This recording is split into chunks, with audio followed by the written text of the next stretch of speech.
Hi, വീട്ടിൽ കൂടൽ കഴിഞ്ഞ് 2 ആഴ്ചയായി. അത് കഴിഞ്ഞിട്ടാണ് അമ്മേനെ കാണാൻ പോകുന്നത്. ഞാൻ വീട്ടിലെത്തുമ്പോഴത്തേക്ക് സന്ധ്യയായി. അമ്മേൻ്റെ വിളക്ക് കത്തിക്കലും പ്രാർത്ഥനയൊക്കെ തുടങ്ങി. അതൊക്കെ കഴിഞ്ഞ് ചായ കുടിയും കഴിഞ്ഞ് ഇങ്ങനെ പുറത്തിങ്ങനെ ഇരുന്നു. മോളെന്തൊക്കെയോ ചെയ്യുന്നുണ്ട്. അമ്മ പിന്നെ ഹാപ്പിയാണ്. വീഡിയോയിലൊക്കെ നിൽക്കാൻ ഭയങ്കര ഇഷ്ടമാണ്. അപ്പോൾ അനിയത്തികളെന്ന് പറഞ്ഞ് നമുക്കിന്ന് ബിരിയാണി ഉണ്ടാക്കാം. അങ്ങനെ ബിരിയാണി പരിപാടി തുടങ്ങി.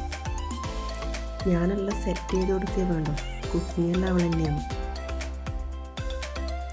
എല്ലാം കട്ടിങ്ങും എല്ലാം റെഡിയാക്കി കൊടുക്കുക വേണം.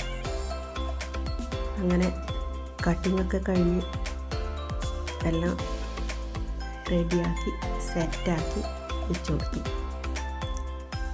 അപ്പോൾ അവളെ ബിരിയാണി നമുക്ക് നോക്കിയാലോ. ഉള്ളിയും തക്കാളിയൊക്കെ നന്നായി വഴറ്റി ഇഞ്ചി, പച്ചമുളക്, വെളുത്തുള്ളി ഒക്കെ പേസ്റ്റാക്കിയതും ചേർത്ത് നന്നായി വഴറ്റി വെച്ചു. അതിനിടയ്ക്ക് ഞാൻ ചിക്കനൊക്കെ കഴുകി വൃത്തിയാക്കി വെച്ചിട്ടുണ്ടായിരുന്നു. മഞ്ഞൾപ്പൊടി, മുളക് പൊടി, കുരുമുളക് പൊടി, ഗരം മസാല, ചിക്കൻ മസാല, ആവശ്യത്തിന് ഉപ്പും ചേർത്ത് ഈ കഴുകി വെച്ച ചിക്കനും ചേർത്ത് നന്നായി മിക്സ് ചെയ്തു. ഇത് മിക്സ് ചെയ്യുന്ന സമയത്ത് ഒരു പുളിനാരങ്ങയുടെ പകുതി നീരും അതിൻ്റെ കൂടെ ചേർക്കുന്നുണ്ട്.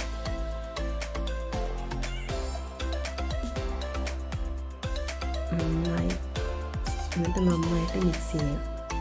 പിന്നെ ഒരു കറക്കാണ്, ഒരു 1.5 കറക്കായിപ്പോയി അത്. പിന്നെ ഉള്ളിയും തക്കാളിയൊക്കെ വഴറ്റി അതിൻ്റെ അകത്ത് ഈ ചിക്കനും കൂടി ചേർത്ത് ചെറുതീയിൽ നന്നായി വേവിച്ചെടുത്തു. പിന്നെ നെയ്ച്ചോറിൻ്റെ പരിപാടി തുടങ്ങി. നെയ്ച്ചോറുമായി അതിലേക്കുള്ള ഉള്ളിയും വറവ് വേവിച്ചിട്ടു എല്ലാം സെറ്റാക്കി വെച്ചു. എല്ലാം റെഡിയാക്കി വെച്ചു. അപ്പോൾ പെട്ടെന്ന് നമുക്ക് ഒരു ഗസ്റ്റ് ഉണ്ടായിരുന്നു.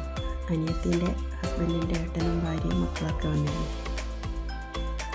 അങ്ങനെ അവർക്കുള്ള ഫുഡ് കൊടുത്ത് ഇന്നലത്തെ ദിവസം സന്തോഷമായി അവരും മടങ്ങി.